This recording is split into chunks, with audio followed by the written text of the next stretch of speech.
Hello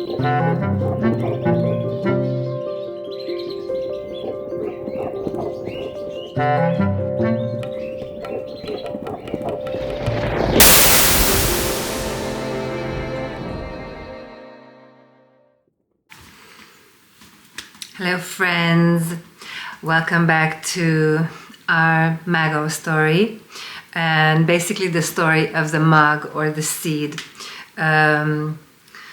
So finally, after finishing Mago 1, the first book of my historical research work about a king, a priest, a girl and a beast, we jump to the next book, Mago 2, which will be the counterpart of Mago 1, and it will be about a queen, a priestess, a boy, and a beast. In Mago 2, we go back to the origins of the break, basically the origin of the break in our paradigm and the basic break in our psyche, and the break, bottom line, the break of the Mag, the seed model that was once the original law of all societies and all walks of life.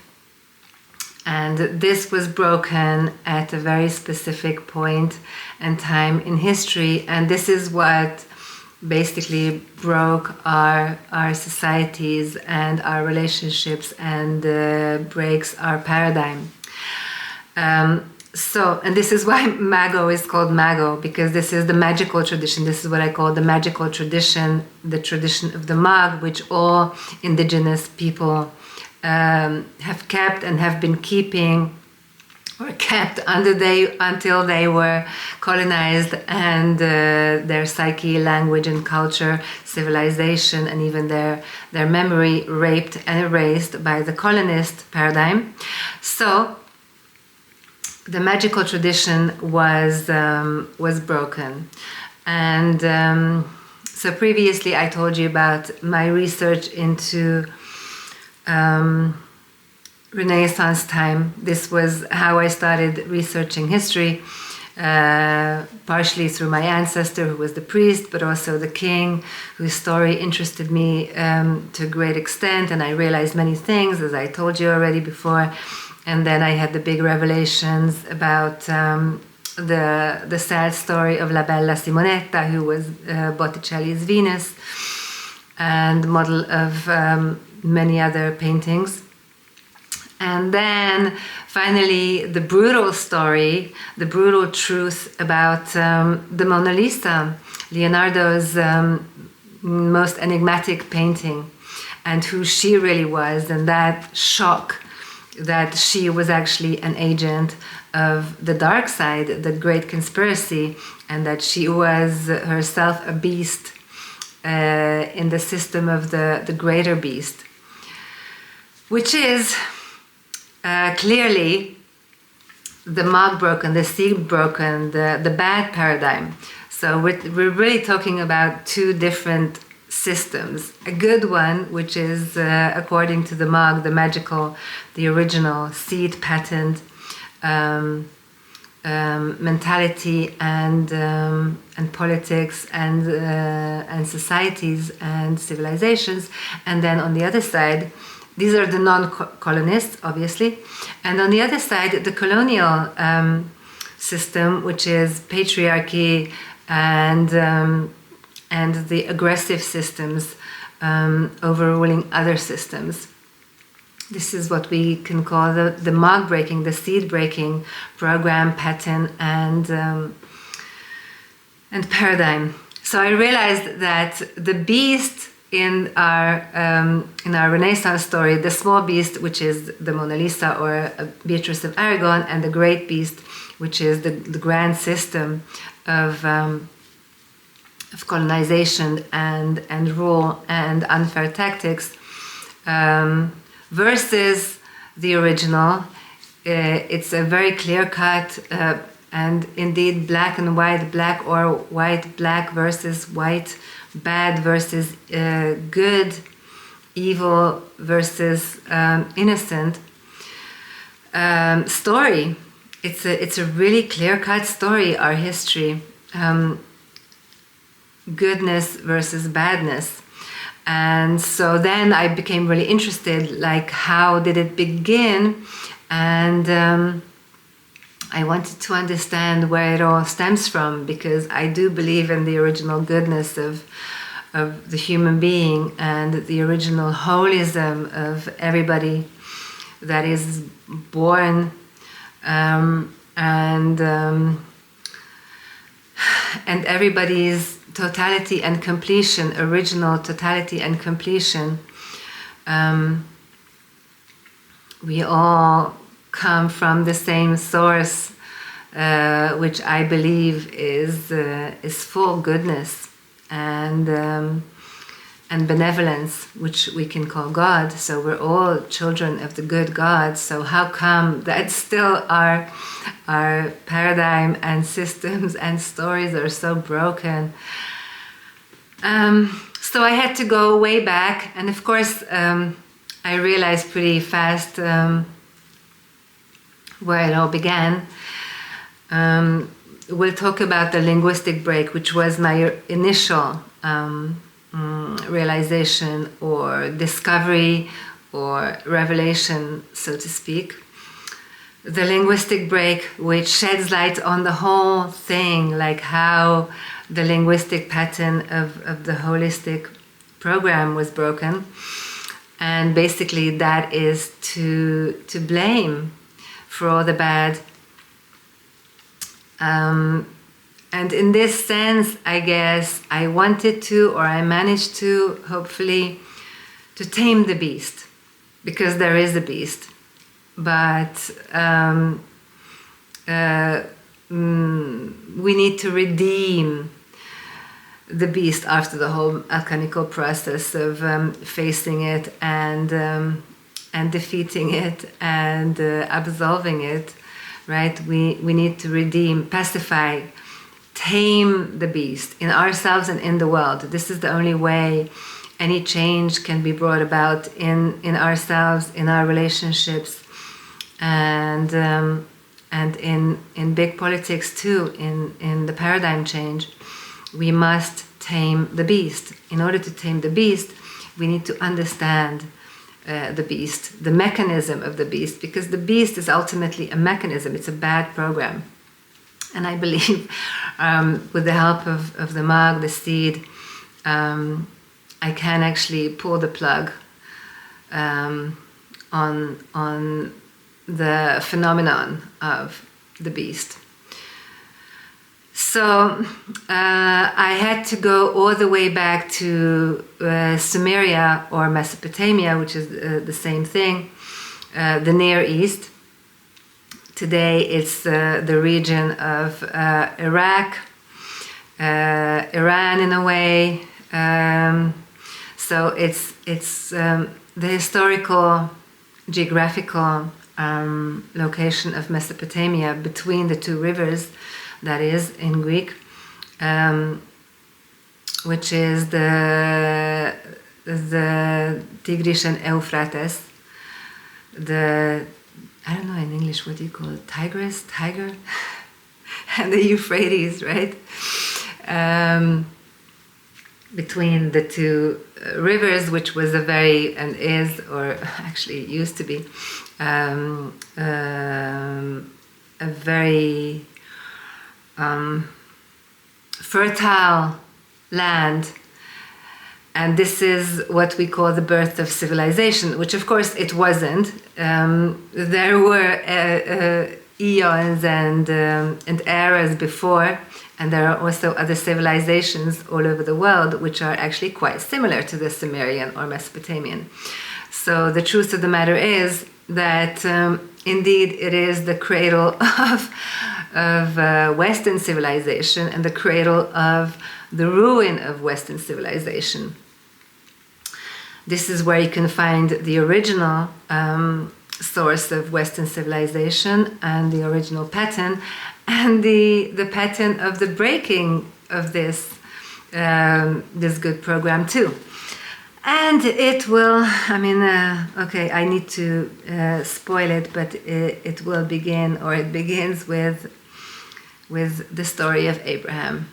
And that this will be our next theme, but or actually the first theme in Mago too.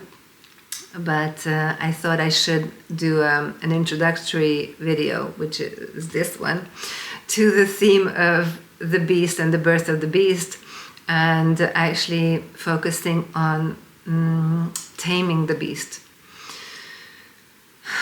and the importance of taming the beast. So before I go into the history of the appearance of the wrong paradigm and the appearance of conscious evil and the consciously evil program of patriarchy and the consciously misprogrammed paradigm of patriarchy and the conscious hoax of Abraham and the whole coup, because it's a very complex, actually full coup d'état. It's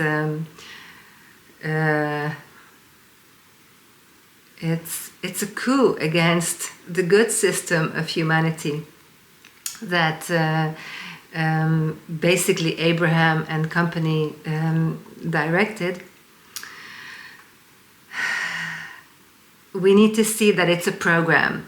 It's a bad program that is the cause and the guiding force of all of this. It's like a golem. The bad paradigm is a golem with faces and names, of course, with perpetrators, with individual and collective responsibility. But ultimately, it's a bad program. It's the misprogrammation of the seed. And that's why to call the coup Semitic, or to call this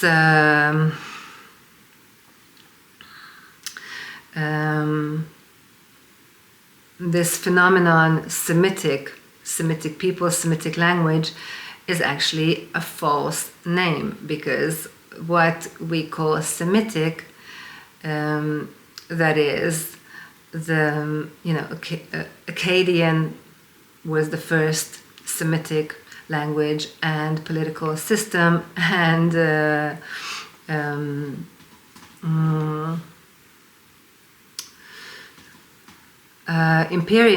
empire, but in fact it's not Semitic, it's anti-Semitic, because Sem means seed, it means seed, so it's synonymous with Mag. But actually it is exactly this pattern, the Mag pattern, that I've already talked about, that you can check out on all of my websites and in all of my works. So this is the Mag, the Sem, the seed. It is this program that was broken by the so-called Semitic program. So actually calling the Sem breaking program Semitic is it's a hoax. It's a hoax. It's a forgery. So in my book Mago 2, the first book is actually the beast, because although the title of Mago 2 is Queen, Priestess, Boy, Beast, so the theme of the beast should be fourth, I decided to begin my book with the beast, because without this, none of the following events and figures can be understood. So first of all, we need to understand the beast, and the beast here is Abraham and the birth of the greater beast, which is the Great Conspiracy. So following the Mona Lisa in Mago 1, we need to go back to the origins of the beast. And so in Mago 2, the first book is about the beast and the great coup. I'm just going to read the introductory part of this and just few thoughts and partial sentences to give you an idea of the territory that we're entering. So Semitic, so-called Semitic, quote unquote, Semitic descent in ancient Samaria around 2000 BC. This is the first definitive historical event in the great fall of mankind, setting the rules of the game for 4,000 years now. So let's take a close look at how the game-changing serial coup took place. Let's mark the key figures of the transition and connect the dots. The main characters and stages will be... So we're gonna enter some shocking and shaky territories, but we need to be strong to be able to face the events and, as I already suggested, call a spade a spade. So, my main discovery here was not only that there is the broken language program, which is the Semitic, which you can observe in the Hebrew language and the Arabic language, and first of all, you can observe it in the Akkadian. But today, primarily in the Arabic and the Hebrew language, you can observe the Semitic pattern, and the Semitic is actually the seed-breaking pattern. So beyond my linguistic discovery or revelation, my key shocking, I was so under shock when I realized this, when I discovered this, that it had to be about the identity of Abraham. And this is just an introduction, but please be prepared to face the identity of Abraham and the big hoax around him and who he really was in history, because he is identifiable, although all the sources today try to sweep his true historical identity and political identity and his responsibility and his criminality under the carpet. But we cannot do this any longer. You know, empires, worlds built on lies will not last. So this is, let's hope the day of the end of castles built on quicksand will be over. And let's build our world and our collective human life on truth. So the big thing was about the identity of Abraham.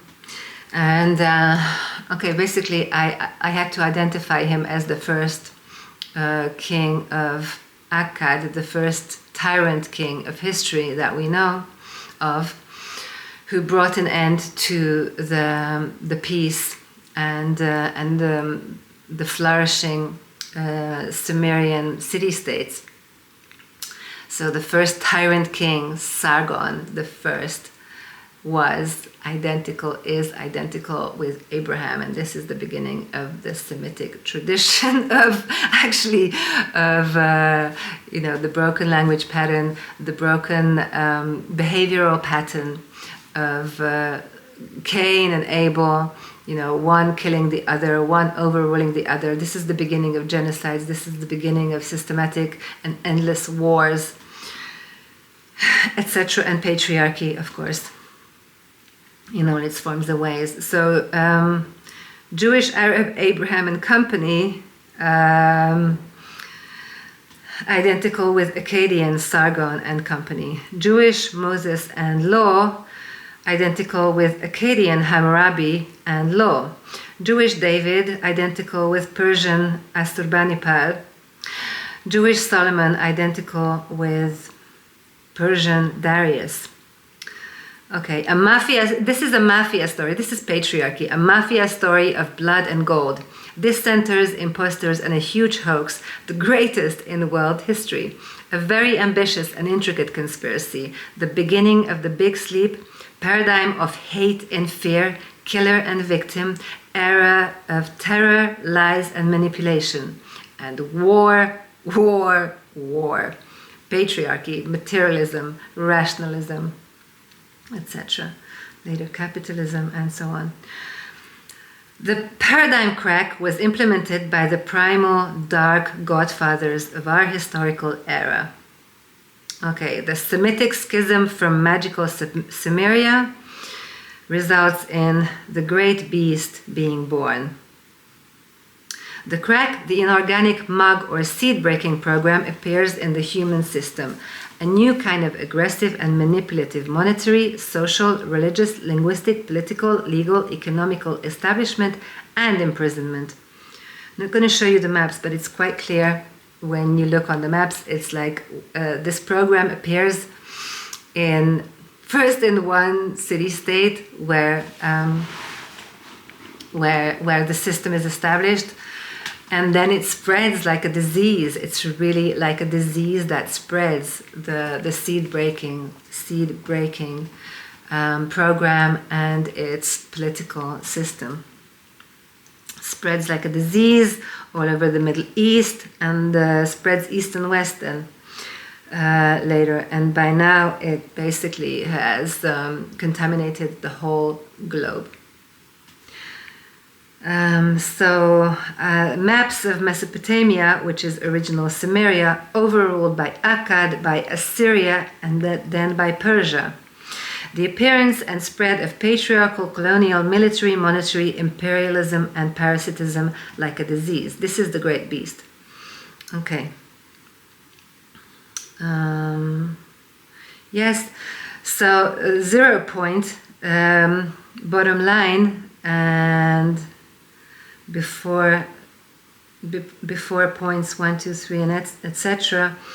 The different facets and aspects of the coup. 0 point is the monetary coup, the birth of power money. This is so key in understanding today's world, and so key in understanding the beginning of this world system of today is the monetary coup. So here's a quote: "Money, that mighty spring by which the total force of human energies is set in motion." Indeed. So this could be the foundation stone of the great beast, the global patriarchal empire of which the Athenian faux democracy was one of the first manifestations. So fake democracy, Athenian fake democracy, indeed. When the Greek so-called democracy appeared, that was already a patriarchal, deeply patriarchal system with slavery, with xenophobia, etc. And actually, that's when the objectification of nature, the objectification and usurpation of women, other races, and nature appeared at the very same time. So this is all identical with the patriarchy that we're talking about, the colonial patriarchal system that is based on the broken Mag model and linguistic model. So, back to money. Clearly, money became synonymous with and a substitute of God, the vital force, vital source of life and death. So, it was God once, or it is God, but then money came to replace it. This is a quote, "For money has been the ruin of many and has misled the minds of kings." Indeed. Okay, expulsion of money changers, Renaissance and medieval pictures, and of course it's in the story of Jesus that he expels the money changers from the temples, and indeed the money changers appeared in the temples first, in Sumeria, around 2000 BC.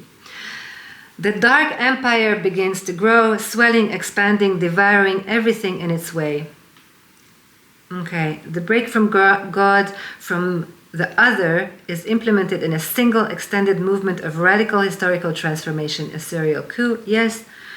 The model of linguistic seed breaking is the original sin. We will return to this. The lack, pain, fear, resentment, avalanche, initiation into the dark, division, disorientation, disintegration. Okay, extended coup. Yes, so here I'm not going into the details of how power money appears. It will be readable in my book, of course, in Mago 2, which I have not finished yet, but I have this huge material already ready to be finished. But I really need to share all of this urgently. So before I even finish the book, I'm putting this out for our collective benefit and enlightenment, I hope. So the key questions of dating and evaluating will be indeed in the limelight, and are indeed, because with dating and evaluating historical figures and events is this is how people and events and phenomena are manipulated, because things are misdated and misevaluated. And this is how we have all developed a kind of fake understanding of the world, and a certain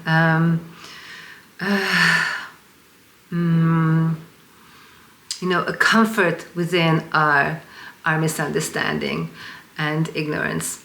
And it's very hard to let go of these preconceptions that we grew into, such as, Abraham being a good guy, and etc., or Jesus being a Jewish carpenter, and so on and so forth. There's so many preconceptions that are actually fully. Hi guys, so I'm sorry I had to change battery and stuff. So just to finish the last sentence, so many of our preconceptions that are actually fully forged, false preconceptions of history, and thus false, forged, manipulated preconceptions or ideas of our entire history, and thus our entire identity. These figures, these actually particularly archetypal figures that have been forged and falsified and manipulated, are basic figures of our psyche.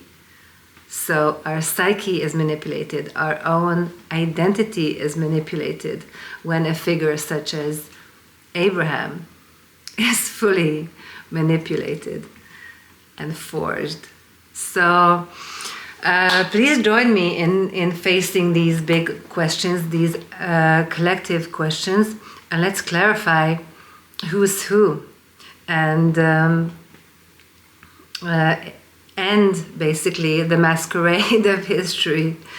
Try to figure out the sides and the whole game that we're part of, and thus hopefully we can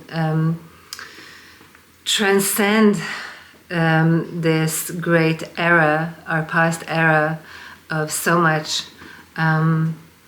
deception and falsity. So yeah, let's find out who we are and what we are a part of together. Thank you very much. Thanks for your attention, and thanks for your participation. And so hopefully see you soon. Peace.